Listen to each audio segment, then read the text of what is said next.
facile. Adama pour jeexal loo xalaat ci dialogue bi président Macky Sall Tamba Danfara interpellé na leen ci ndax jàpp na ne.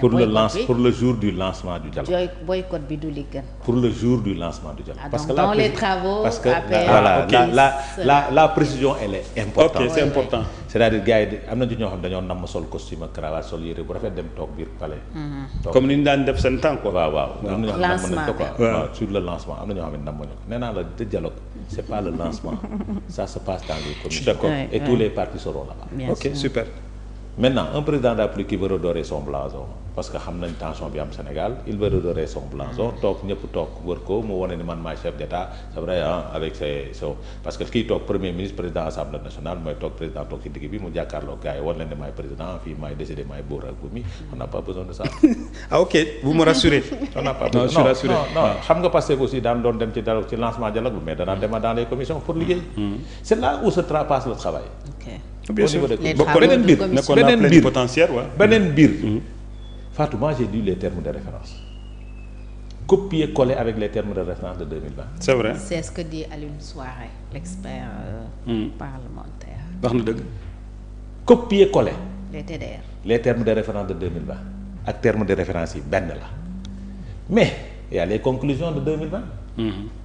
Puisque termes de référence yi benn la nañ dem jëli conclusions yi rek ñoo teg. évaluer ko c'est bien. appliquer ko loolu la Souaré wax c'est la même chose parce que les gens ont déjà travaillé. mais les contextes ne sont pas les mêmes. aucune différence est-ce que tey amul ay urgence ay situation politique yoo xam ne maintenant non foofu du ko régler dara foofu ay déclaration la foofu benn chef de parti mooy gékku wax Ousmane Sonko tontu ko. loolu la fay xew ay lancement bi la c'est des discours mais les travaux ont été déjà faits par le dialogue de 2020.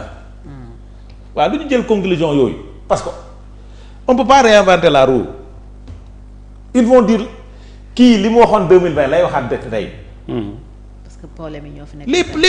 ce sont les mêmes problèmes la question du bulletin unique la question de la refonte du fichier électoral la question des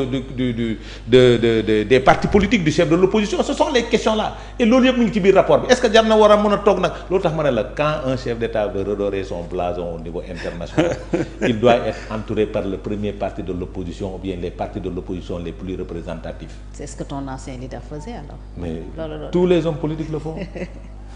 Grand si tu le dis si tu le dis. J'ai dit tous les hommes politiques président de la République le font. ok Macron est à perte de vitesse su amoon sañ-sañ am journée nationale de dialogue. de dialogue waaw ñëpp ñëw. ñëpp ñëw toog. non mais c'est bien ça veut dire que. oui non c'est toujours bon. waaw donc ça veut dire que yéen ouverture bi ngeen dul dem. non xam nga nag gis nga. dans les travaux le jour de lancement. waaw. non je suis d'accord. gars yi duñ dem mais travaux yi ñëppay dem. waaw d'accord du Pastef da doon envoyé Adjuma Sow xaw ma. waaw mais j'étais avec lui. waaw non j'étais plénipotentiaire de l'opposition. pendant donc est-ce que tous les dialogues passés. est-ce que Pastef mus naa toog ci lancement. non ça les intéresse pas. te pourtant dañ daan toog dans les commissions liggéey. maanaam daal parce que ça concerne le parti. Pastef ak APR 6 ak 9. non c'est-à-dire xam nga le problème ba tu yaa doon wax fii wax. mais vous serez venu. j'ai dit ce jour de lancement là on peut rien régler. Ouais mais il fallait venir. Dans le lancement on peut rien régler parce que lancement c'est un chef d'État gis nga. s'il a besoin de refaire son image il n'a pas besoin de nous. Il a 50. Mais ce serait beau. J'ai dit il est élu 54%. Adama serait beau. ñoom jàpp nañ ne suñ ñëwee ñoom ay lañ ñëw wala. benn idée laa la bëgg a lancer pourquoi pas jour ouverture bi président Macky Sall ñu war a présenter APR. non suñu au palais ce serait très beau. non déglu ma wax dama ne. je dis quand un chef d'État veut redorer son blason au niveau international. pour dire malgré la situation bi ngeen di wax Sénégal. ñun ñii ñi ngi ñëpp toog bokk nañu waaw ñi ngi ñëpp ñi ngi toog bokk bàyyi loolu da nga koy jëfee avant ay dialogue. oui c'est vrai.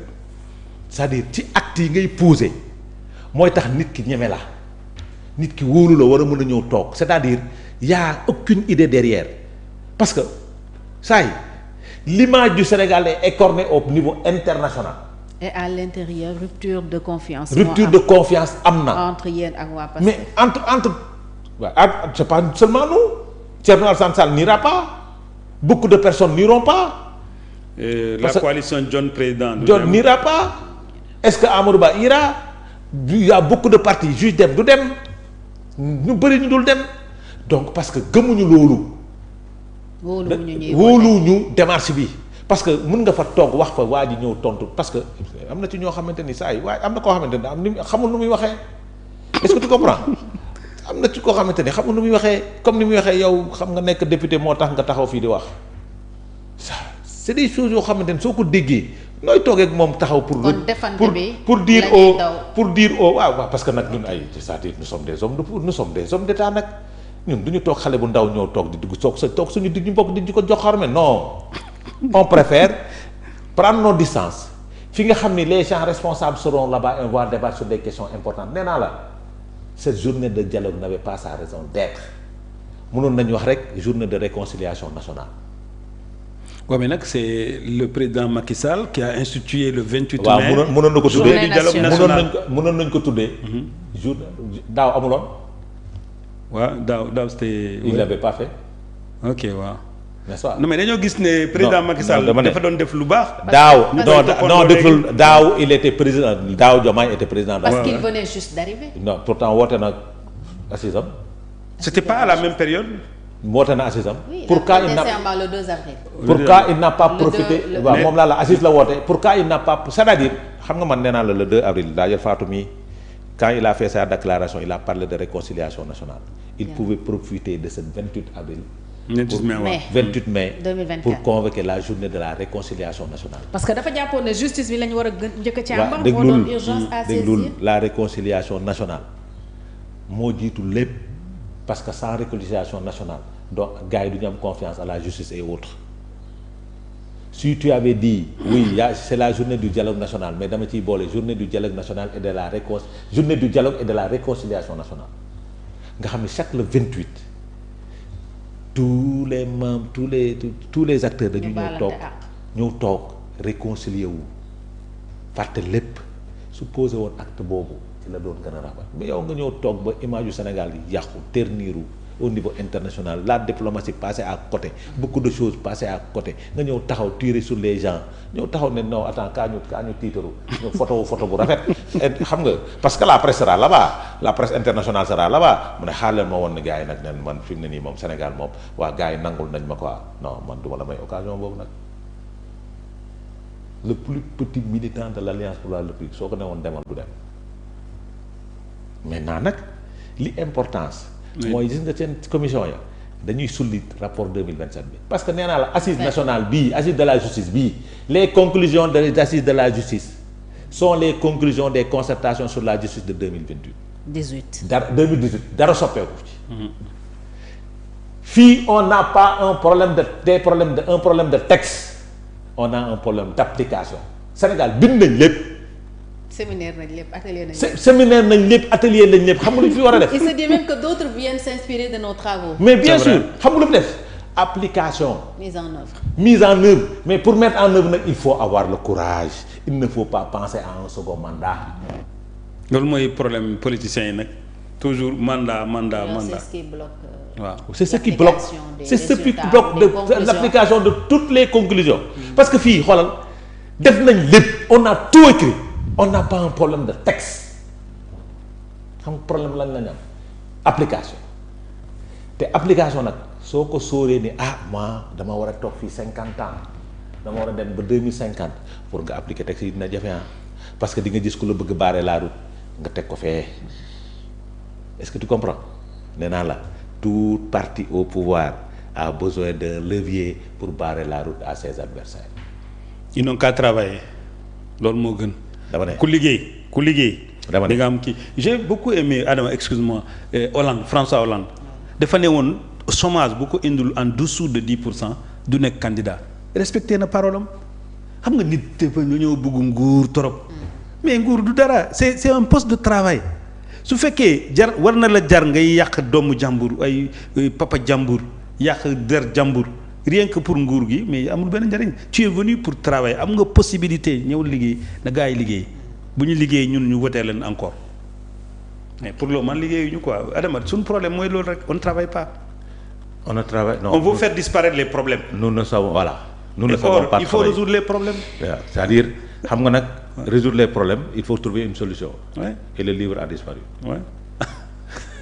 Bon loolu c'est le bon propos de Adama quoi. Et le livre a disparu. Ouais. Parce que gis nga Sénégal defar ko yomb na. Ah, apparemment non 50. J'ai dit defar ko yomb na.